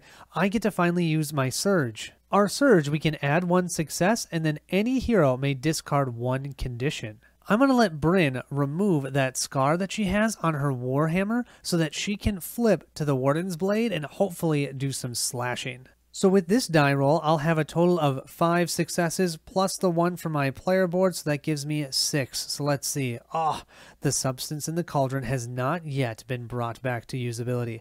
I'm going to have to interact with it again to actually get something good there, and unfortunately I can't do that. So we've completed our activation. Let's hit the end phase and let's see what happens. First, we should be able to remove, yes. So we have resolving infection and tear. Now, I do have an infection on my player board. That means I'm going to take 1 point of damage, going down to 4 health. But we can both discard 1 fatigue. Of course, neither of us have fatigue. Great. So we'll hit the continue button. Oh, Necrawl's going to go and attack Bryn. After this defense, each hero within 3 spaces of the Necrawl scars each card with 1 or more fatigue on it. Then they discard 1 fatigue on each. The advantage for Bryn is the attack is only for 3. Necrawl is going to move away from us to try to get as far away and still stay in range. She only has 1 movement, and of course she was impeded. She's going to now attack Bryn. I'm going to roll some defense. Let's roll that dice and see how it goes. I got a total of 3 successes, so we don't take any damage at all. Oh, that was perfect. And that means nobody's going to get scars because we don't have any fatigue on any cards. We're going to hit the done button now, and we're going to move into the next villain. It looks like a bandit. Our bandit here will simply just move 3. That's all he's going to be able to do. Our bandit will move 1, 2, 3. We'll jump back to the app. Let's see. The next one can move 3 as well. Range 2 looking for Varix. So he'll move 1, 2, 3, getting real close to jumping off and trying to catch up to us. We'll hit the done. Oh, the Fae up here disappointed that you did not attack and release their conjoined hands that formed the strange effigy. Will it continue? They can move 3, attack at a range 3 at 5, looking for Varix. And remember, they can go over anything. So they'll go 1, 2, 3. Range 3, though, still not in range, so we don't have to worry about that. We'll just hit done. Ooh, the archway trembles as the ground shakes beneath your feet. Each hero on tile 18B terrifies a card. Yep, okay. It looks like I might need to flip my player card because I'm going to have Terrify on it. I have Infection and a Scar. How about you? I just have Terrify on my Warhammer. Oh, that's not bad. Your Warhammer is kind of terrifying. So from here, we will hit the continue button. The bandit crouches low, daggers out, and beckons you forward with a flick of their rusted tips. Ooh, will it continue? No new enemies spawn, so we'll go back to the hero phase. We know the weakness is not Pierce or Crush. I'm going to use one of my actions to flip our weapon to our Warden's Blade. We're going to pull it out and use our Slash. That's going to be one action to do that. So our second action is going to be to attack, but first I have to move. With my 3 movement, I'm only going to move 1, but it's going to be perfect because now we'll make that attack. We'll go back to our enemies, slide it up there, and go ahead and attack Necrawl. But this time we're going with our Warden's Blade. Ooh, we have to worry about that price to pay. During the attack, subtract 1 success, or each hero within 3 spaces scars a card. That's okay. Varix has plenty of more cards to scar. Oh wait, he has none. I'm totally scarred up, my man. I got nothing. Just bring the scars on. Let's go for it. I'm going to roll up my attack and see what we get. We got a total of 2 successes, so that I could make it 1 and scar my card, not scar any cards, but we're going to scar something. We're going to scar our Warden's Blade, and also if you read the Warden's Blade, it says during your attack or defense, if you are adjacent to another hero, add 1 success. I can do that because I'm adjacent to Varix, so I'm going to place 2 fatigue on that card, giving me a total of 3 successes. So we'll type those into the app and hopefully find her weakness.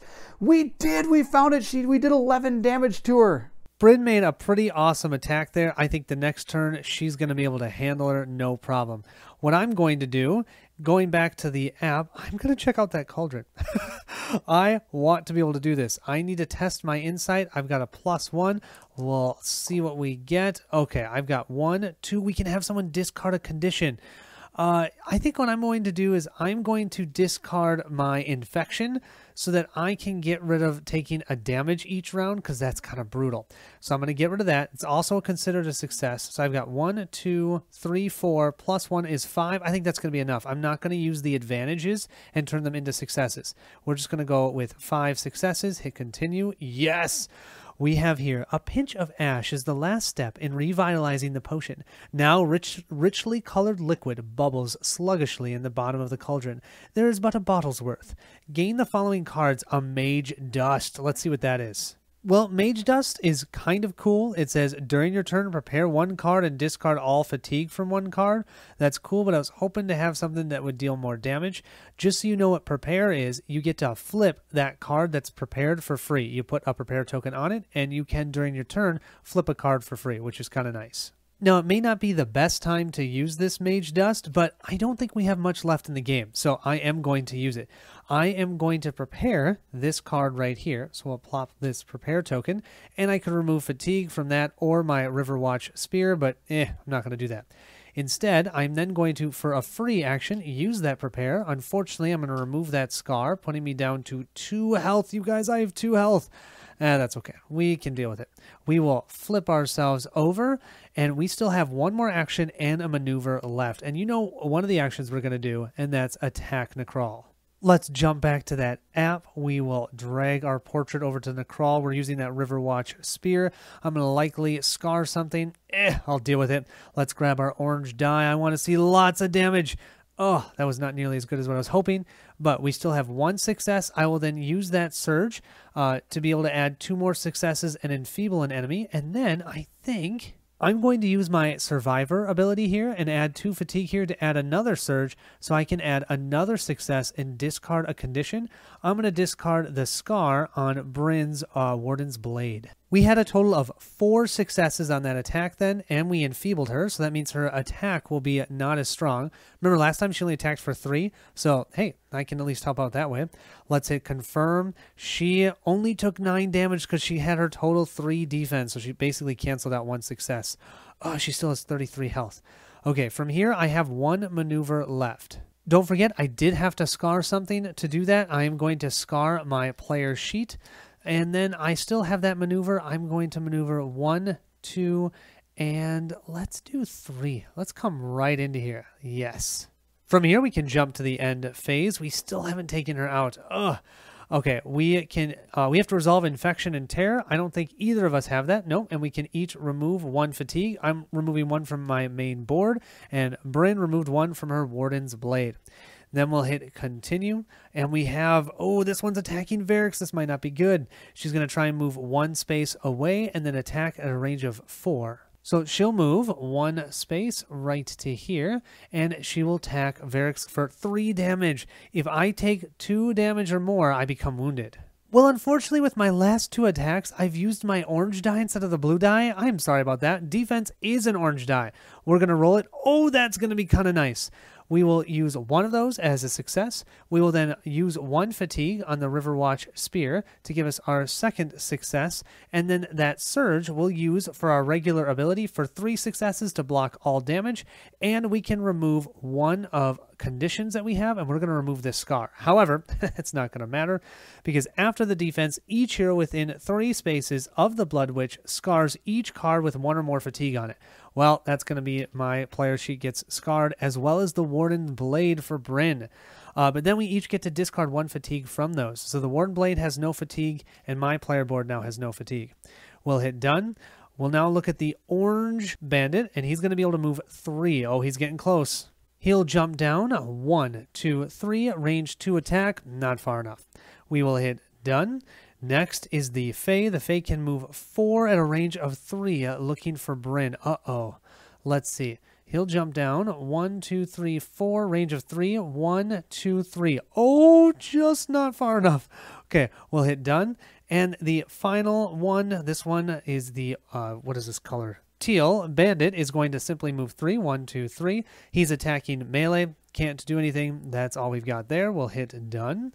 Something shoots out of the archway and into the sky, exploding and covering each hero in sizzling acid. Each hero infects 1 card. Why the heck not? I'll infect my main board. And I'll infect my character card as well. From there, we'll hit continue. The bandit pulls out several knives with 1 hand and raises a fully loaded repeating crossbow with the other.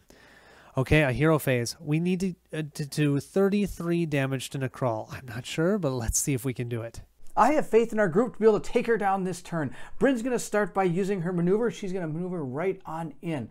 She's going to land right there and be able to attack her with that Warden's Blade. Let's roll our die up and see how we do. We got 3 successes, and because Varix is next to us, we can fire off our Warden's Blade, giving ourselves 2 fatigue on it to give ourselves an extra success. That's going to be 4 successes against this witch. Let's drag ourselves up to Necrawl, hitting her with our Warden's Blade, which is her weakness. 1, 2, 3, 4. I'm going to scar something. I'm not getting rid of my successes. Let's confirm that and see how we do. We did 15 damage. If we can do another big hit, this could take her out.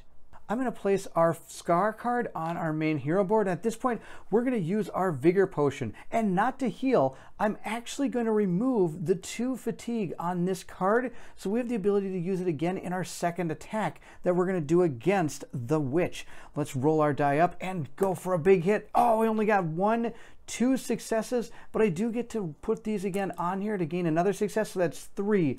Our Surge, though, also allows an adjacent hero to be able to discard 1 fatigue from something. So Varix is going to remove his fatigue from his Riverwatch Spear. Now, I can't scar anything this time, so I am going to remove one of my successes, meaning we only got 2 successes for this entire thing. 1 for the Warden's Blade and 1 from our die roll. We have to get rid of the other one. We'll drag ourselves up to the Witch, hitting with the Warden's Blade for 2, and you know what? Colin might be right. I might not be able to take her out. Oh, we got 6. That's so close. Hopefully Colin can take her out. We're going to jump right to Varix. Varix is going to go ahead and try and attack Nekral using the Riverwatch Spear. Let's give our blue die a roll now instead of the orange one that I've been rolling. And we got just a simple 2 successes. That is really terrible. I do think I am going to use my Survivor ability using 2 fatigue, so I can make that 3 successes, but then I'm going to have to push it back down to 2 because it says during your attack, subtract 1 success or each hero within 3 spaces of this enemy scars 1 card. Well, I can't scar a card, so I'm just going to take 2 successes for this. Let's see. Oh, I got her down 5 damage. Let's try it one more time. We will drag over here, hitting with the Riverwatch Spear. Come on, blue die. Give us something better than that. Oh, we've got our Surge. We can use our Surge. Oh, which one do I want to use? What I think I'm going to do with that Surge is simply use the one on my Riverwatch Spear. So I can add 2 successes plus the 1 that is on the die itself. I'm going to enfeeble her, but then of course I have to reduce it by 1 because I can't scar anything. I'm going to hit confirm, and we got her down to 1 health, you guys. 1 health.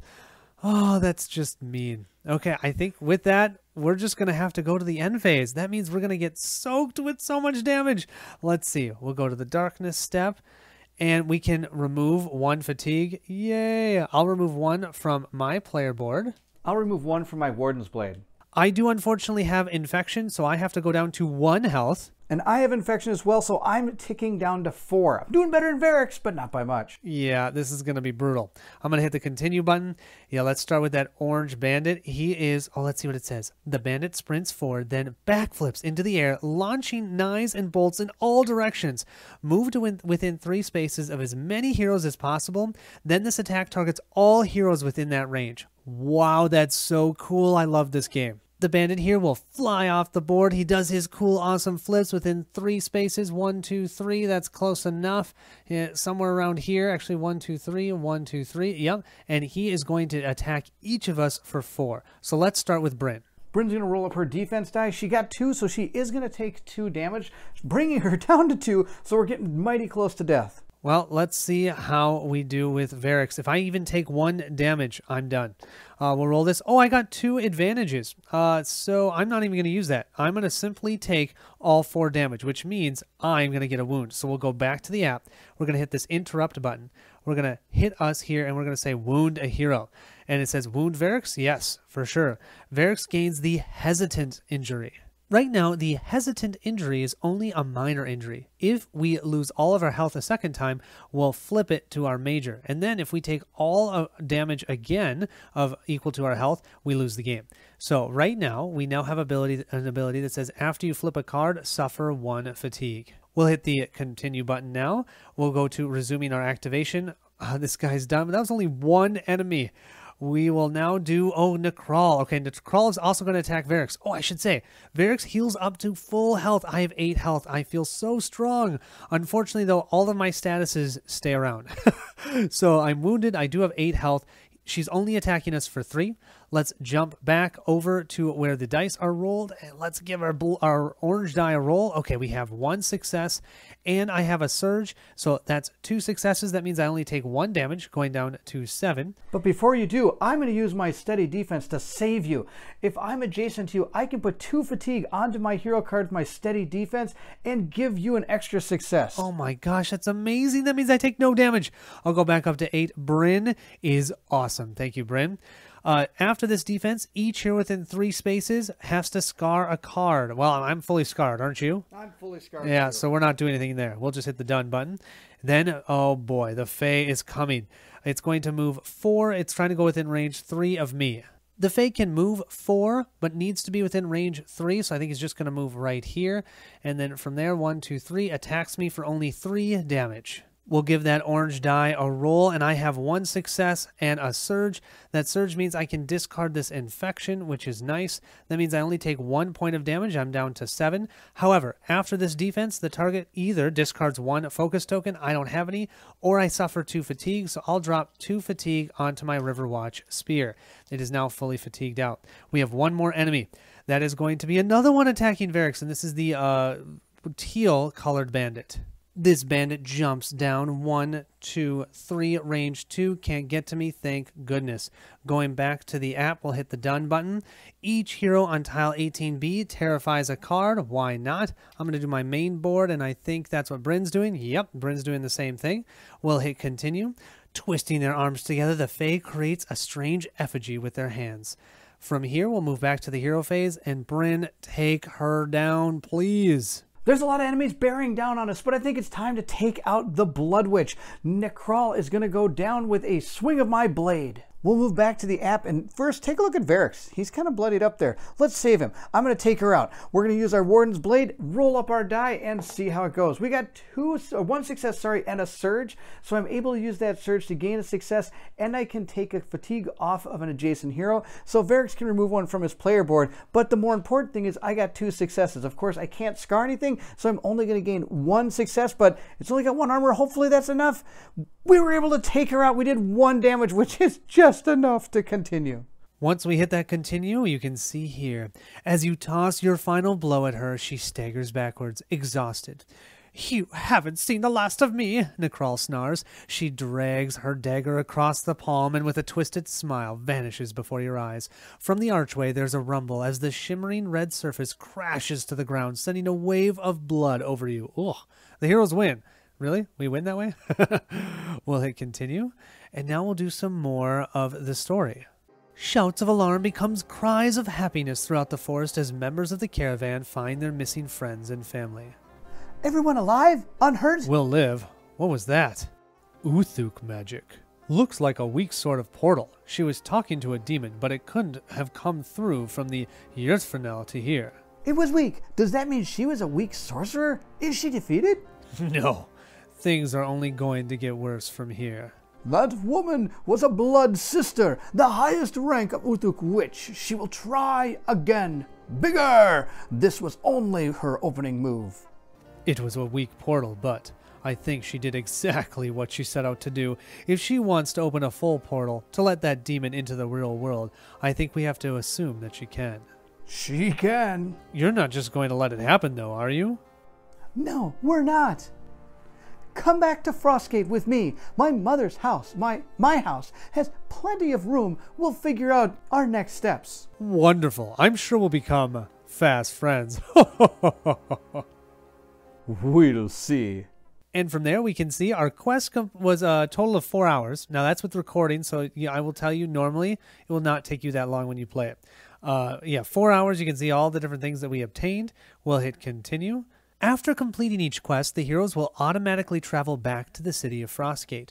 Traveling doesn't cost anything, and there'll be some characters and events that we'll meet along the way. The trail passes under a cliff face that has been painted and carved over many years. Scenes of hunters, animals, and intricate and beautiful geometric shapes intertwine, perhaps recording the stories of people now long gone.